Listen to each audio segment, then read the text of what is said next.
सारे स्टेटमेंट्स बनाए, ज्ञानव्यापी बजट को लेके बहुत सारी चीजें बोली। क्या आपको नहीं लगता एक तरह से एक क्लियर मॉनिटरिंग भी की जा रही है, क्योंकि nature of the worship act का उल्लंघन नहीं किया जा रहा है?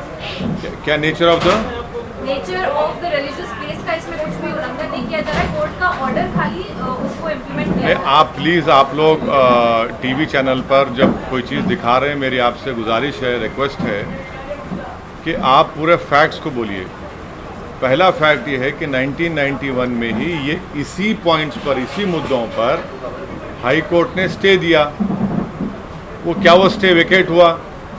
आप अक्टूबर 2021 में ये 5 नए पिटिशनर्स कोर्ट को जाते हैं, वही सेम डिमांड उनका, और ये बोलते हैं कि हम सर्वे चाहते हैं और हमको ये कमिश्नर होना।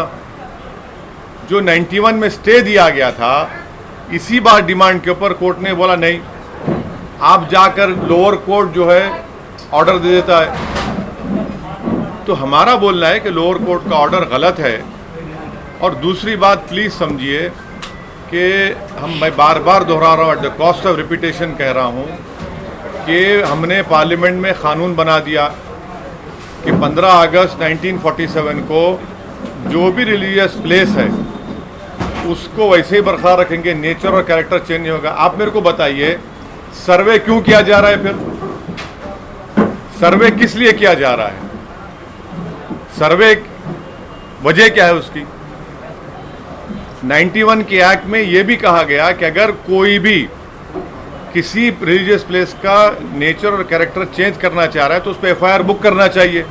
और मेरा डिमांड है कि उन लोगों पर एफआईआर बुक होना चाहिए, क्योंकि उसका मकसद वही है, नेचर और कैरेक्टर को चेंज करने का।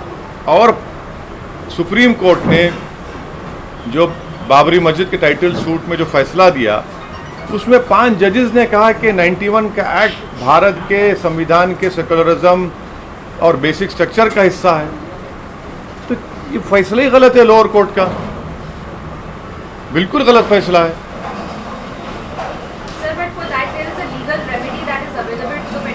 Yes, that is why the committee have rightfully gone to the Supreme Court, and the Supreme Court Chief Justice of India had referred this matter to Honorable Justice Chandrachud, and I am sure that the Supreme Court will hear what that side had to say. But as far as I am concerned, this is my opinion, my party's opinion, and also by doing such things, you are taking the country back to the era where we had faced bloodshed, communal riots, that era of late 1980s, pre-demolition and post-demolition.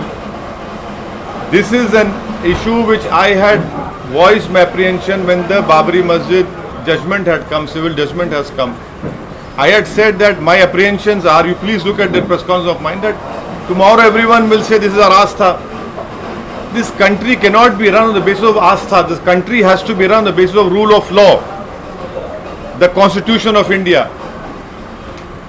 Because your Astha, my Astha, then what will happen to the rule of law? What will happen to the Constitution of India? Sir, यहाँ पे गुजरात कांग्रेस का ये आशय है कि मुस्लिम versus मुस्लिम candidate ऐसा हो रहा है, मुस्लिम इलाकों में मुस्लिम कैंडिडेट को खड़ा करके कहीं ना कहीं पोलराइजेशन किया जा रहा है। देखिए, राहुल गांधी कैसे हार गए? अमेठी राहुल गांधी हारे ना, मेरी वजह से हारे। अरे सुनो, आप यहाँ वहाँ की बात मत करो। आप वहाँ पर क्यों हार गए अमेठी को? मैं तो नहीं था वहाँ पर, अमेठी हार गए आप। आपके यहीं के एमएलए भाग गए बीजेपी में, मेरे से पूछ के गए। कर्नाटक में भाग गए बीजेपी में, राजस्थान में भाग गए, मध्य प्रदेश में तो सरकार गिर गई, कर्नाटक में सरकार गिर गई। आपकी वजह से बीजेपी सरकार कर्नाटक में बनी, मध्य प्रदेश में बनी। और एक बात सुनिए, 2018 में मध्य प्रदेश, राजस्थान, छत्तीसगढ़ का विधानसभा का चुनाव हुआ। आप तीनों स्टेट जीते ना कांग्रेस ने। और आप जब पार्लियामेंट का इलेक्शन होता है, आप सिर्फ एक लोकसभा जीतते। राजस्थान के मुख्यमंत्री का बेटा हार जाता, मैं लड़ा क्या वहां पर? ये आर्गुमेंट बिल्कुल गलत है। मैं भारत की लोकतंत्र में मुझे इख्तियार है कहीं भी इलेक्शन लड़ने का। आप क्या समझ रहे कि मुसलमान गुलाम है आपका? आपके मुसलमान को क्या यरगमाल बना के रखे, होस्टेज बना के रखे क्या आप? हम लड़ेंगे मुद्दों पर और उन पर छोड़ेंगे जनता के ऊपर, किसको वोट डाले ना डाले। आप मेरे खिलाफ नहीं लड़ते हैदराबाद में इलेक्शन, लड़ते ना मेरे खिलाफ तो राहुल गांधी आके कैंपेन किए, 2-2 दिन गुजारे वहां पर। मैं क्या रोया क्या छोटे बच्चे की तरह, क्यों आए बोल के? है ये रोना छोड़ो, मम्मी डैडी का जमाना खत्म हो गया। एंटाइटलमेंट की पॉलिटिक्स नहीं चलने वाली है। आप राजनीति को एंटाइटलमेंट के नाम पर चलना चाहते कि हम फुला परिवार है। अरे भाई, तुम्हारा ये परिवार संघ परिवार से भी जरूरत नहीं है हमारे को। तो ये चीज है सर। जैसे कि चुनाव आता है तो हिजाब का मुद्दा लाती है, बीजेपी लाती है, हनुमान चालीसा लाती है, लाउड स्पीकर लाती है, अजान लाती है, तो बीजेपी जैसे मुद्दा लाती है, एमआईएम वैसे ही मैदान में आ जाती है। अब क्या बोलना चाहते हैं? मुद्दे का मतलब एक तरह से फायदा उठाते हैं या कांग्रेस कहीं ना कहीं दब जाती है। अरे कांग्रेस के एमएलए भाग गए तो मैं दबा रहा हूं क्या उनको? ज्ञानवापी मस्जिद के बारे में कांग्रेस क्यों नहीं मुंह खोलती? बोलो ना भाई, पार्लियामेंट का एक्ट है ना, छोड़ दो मुसलमान की मस्जिद, तो छोड़ दो। आपको मुसलमान का और उस मस्जिद से वास्ता नहीं है, मानता हूं मैं, मगर कानून से तो वास्ता है ना तुमको। बोलो ना उसके ऊपर कानून क्या ऐसा है। आज बोलते आप, इतने दिन से हम जब बोल रहे थे तो उनको मालूम हो गया कि अब तो मामला गर्म हो गया।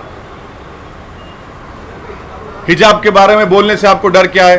भाई मेरा कल्चर का हिस्सा है, मैं पहनना चाह रहा हूं, मेरी बेटी पहनना चाह रही, कोई नहीं पहनता तो कोई पहनना चाह रही, तो आप क्यों नहीं बोलेंगे उस पर? आप नहीं बोलना चाहते इन चीजों पर। अब कांग्रेस दब रही है तो बहुत अच्छा है, बहुत अच्छा है। वैसे भी अमित शाह ने फिर से पश्चिम बंगाल में सीएए की बात की, आप इसके बारे में क्या कहेंगे? मैं पार्लियामेंट में तो उस बिल को फाड़ दिया ना, आप मेरे से क्यों पूछ रहे? मैं तो फाड़ दिया उस बिल को।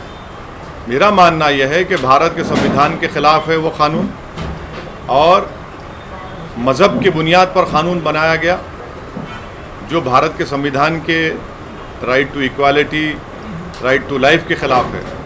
मैं इस बात का हरगिज़ खिलाफ नहीं हूँ कि अगर कोई पड़ोसी ममालिक से कोई लोग आकर भारत में रिफ्यूजी का स्टेटस मांगता है, दीजिए बराबर। और आपको मैं गुजारिश करूंगा कि हिंदू अखबार पढ़िए। हिंदू अखबार में रिपोर्ट किया कि कई ऐसे हमारे जो हिंदू भाई पाकिस्तान से आए थे वो वापिस चले गए, आपने उनको दिया ही नहीं कुछ भी, क्योंकि आपने दिसंबर 2014 का कट ऑफ लगा दिया। उसमें आप क्यों कट ऑफ लगाते भाई? अगर कोई आ रहा है, पीड़ित आ रहा है, मजबूर होकर आ रहा है, तो आप देखिए ना उसके ऊपर, मगर रिलीजन को क्यों लेके आते आप?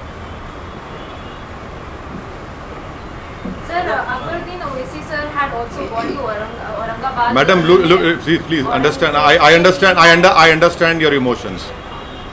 Mr. Akbaruddin Owaisi had gone to Aurangabad to lay a foundation stone for a school in which, irrespective of caste and religion, free education would be imparted to nearly, and once the building is completed, to nearly 800 to 1,000 students.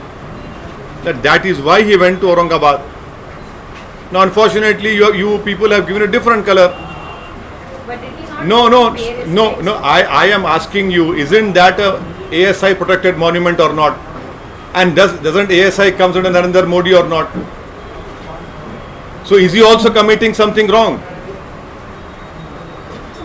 Sir, Gujarat में कितनी seat पर गुजरात पे अच्छे सीटों पर चुनाव लड़ेंगे और अच्छी और तैयारी के साथ लड़ेंगे और इंशाअल्लाह कामयाबी मिलेगी।